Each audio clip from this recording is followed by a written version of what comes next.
ఓం గం గణపతియే నమః. ఓం నమః శివాయ. ఓం శ్రీమాత్రే నమః. సర్వమంగళమాంగళ్యే శివే సర్వార్థసాధికే శరణ్యే త్ర్యంబకే దేవి నారాయణి నమస్తే.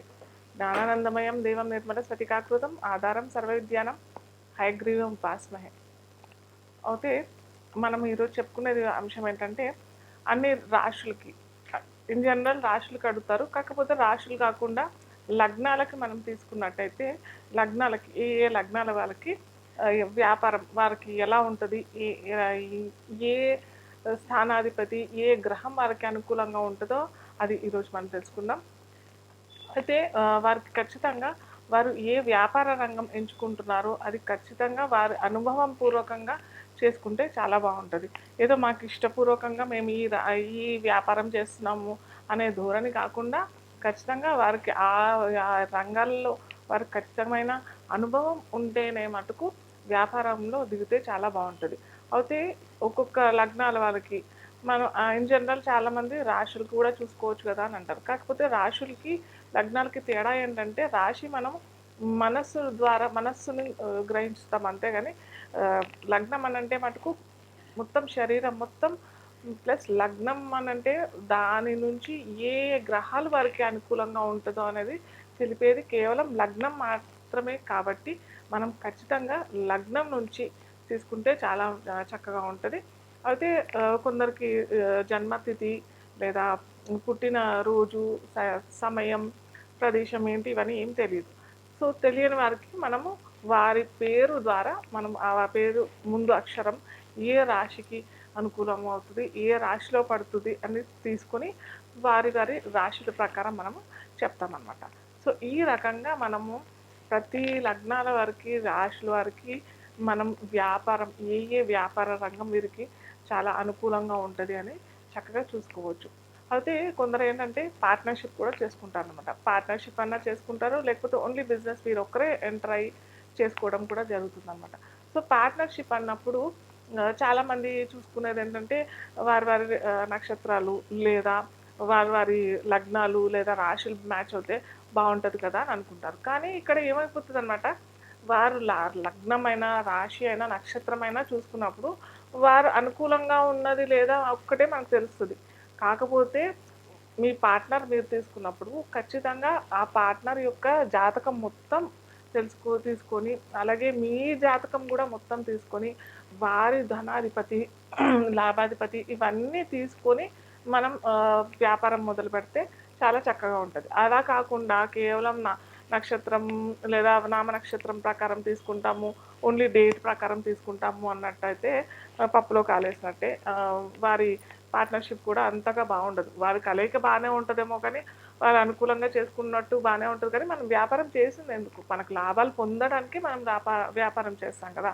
సో దానికోసం మనం ఖచ్చితంగా ఎవరైనా పార్ట్నర్షిప్ తీసుకున్నప్పుడు వారి వారి జాతకం మొత్తం స్టడీ చేసుకొని వారికి అనుకూలమైన దశ అంతర్దశ వస్తున్నాయా లేదా. ఒక్కోసారి ఏమైపోతుంది అనమాట, మన దశ బాగానే ఉంటుంది, మన దశ అంతర్దశ బాగానే ఉంటుంది, మనం పార్ట్నర్గా వేరే భాగస్వామిని తీసుకుంటాం. వారి దశ అంతర్దశ సరిగ్గా ఉండదు, వారు కూడా పెట్టుబడి పెడతారు ఆ వ్యాపారంలో, వారు కూడా భాగస్వామ్యం తీసుకుంటారు. సో అలా ఉన్నప్పుడు వారికి అనుకూలంగా లేనప్పుడు వ్యాపారం కూడా దెబ్బతింటుంది కదా. సో ఇలా ప్రతి ఒక్కటి మనము తెలుసుకుని ముందర దిగితే అంటే ఈ పార్ట్నర్షిప్ ప్రకారం చూసుకున్నట్టయితే ఇది తెలుసుకుని ఖచ్చితంగా దిగాలి. ప్లస్ ఇంకొకటి ఏంటంటే ఓన్లీ బిజినెస్ అన్నప్పుడు నేను చెప్పాను కదా, ఖచ్చితంగా వారి యొక్క అనుభవపూర్వకంగాను అలాగే వాళ్ళకి దశ అంతర్దశలు చక్కగా ఉన్నప్పుడు మటుకే వారు ఆయా వ్యాపార రంగంలో వెళ్తే చాలా సక్సెస్ఫుల్ అవుతే ఉంటారు. సో ఒక్కొక్క లగ్నాలు ఒక్కొక్క రాశులు ఎలా ఉంటాయి మనం ఇప్పుడు తెలుసుకుందాం. ధను లగ్నం ధను రాశి వారికి ఏ వ్యాపారంలో వీరు ఏ వ్యాపారం ఎంచుకున్నట్టయితే వీరికి వ్యాపార రంగంలో సక్సెస్ వస్తుంది ఇప్పుడు మనం తెలుసుకుందాం. అది రాశి లగ్నానికి అధిపతి గురువు అవుతాడనమాట. గురువు ఏంటంటే ధనాధిక మొత్తం మనకి నవగ్రహాల్లో ధనానికి కారకుడు ఎవరు అని అంటే గురువు అనమాట. ఈ గురువు వీరికి ఖచ్చితంగా మంచి ప్లేస్లో మంచి పొజిషన్లో మంచి ప్లేస్మెంట్ ఉన్నాడు. అలాగే వీరికి గురువుతో పాటు రవియో లేదా చంద్రుడితో పాటు గురువు కలిసినట్టయితే వీరికి గజకేసరి యోగం అని చెప్తాం మనం. అలాగే గురు రవితో పాటు ఉన్నట్టయితే అది కేంద్ర కోణాధిపతి కలయిక కాబట్టి అది మంచి రాజయోగం అని చెప్పొచ్చు. అలాగే చంద్రుడితో పాటు కుజుడితో పాటు ఉన్నాడు అని అంటే కూడా అది కూడా పంచమాధిపతి అవుతాడు, వ్యయాధిపతి అవుతాడు కాబట్టి ఖచ్చితంగా ఇది కూడా మంచి రాజయోగం. సో వీరు ఈ గ్రహాలతో సహకారంతో వీరు ఉన్నట్టయితే రాశి చక్రంలో వారి వారి పర్సనల్ జాతక చక్రంలో అలాగే వీరికి అనుకూలమైన దశ అంతర్దశలు కూడా వస్తున్నాయి అని అంటే ఖచ్చితంగా వీరు మంచిగా ఎడ్యుకేషన్ ఫీల్డ్, ఫైనాన్స్లో, బ్యాంకింగ్లో, చిట్ ఫండ్స్లో, లేదా ఇప్పుడు ఏదో సర్వీసెస్ అంటాం కదా, బ్యాంకింగ్ సర్వీసెస్ అనేసి కూడా కొత్తగా వస్తున్నాయి. అలాంటి వాటిల్లో కూడా వీరు ఒకవేళ రవితో పాటు కనుక ఉన్నట్టయితే వీరు ఖచ్చితంగా గవర్నమెంట్ సహకారంతో వీరు మంచిగా స్థాపించేస్తారు. లేదు కుజుడుతో కలిసి ఉన్నాడు అని అంటే మటుకు ఇంకా వీరు వెనకంజ వేసేదే లేదు.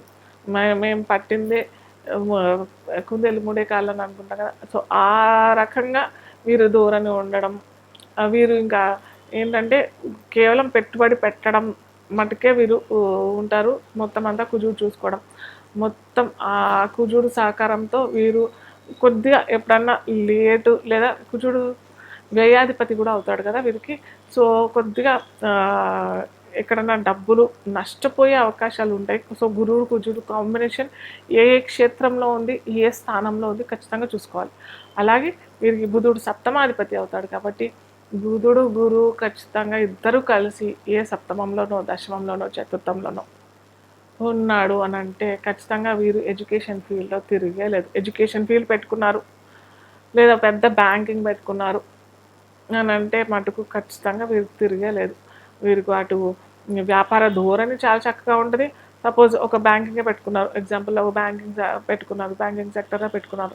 అక్కడ నుంచి వారు శాఖలుగా వేరే ఏదో పెట్టడం, లోన్స్ ద్వారా లేకపోతే ఎడ్యుకేషన్ లోన్స్, మేము ఆ లోన్స్ ఇస్తాం, ఈ లోన్స్ ఇస్తామని చెప్పేసి మొత్తం ఆ వ్యాపార క్షేత్రంలో మొత్తం వీలే ఉండిపోతారనమాట. అంత చక్కటి ఫలితాలు గురువు బుధుడు కాంబినేషన్ ధను లగ్నం వారికి ఉంటుంది అనమాట.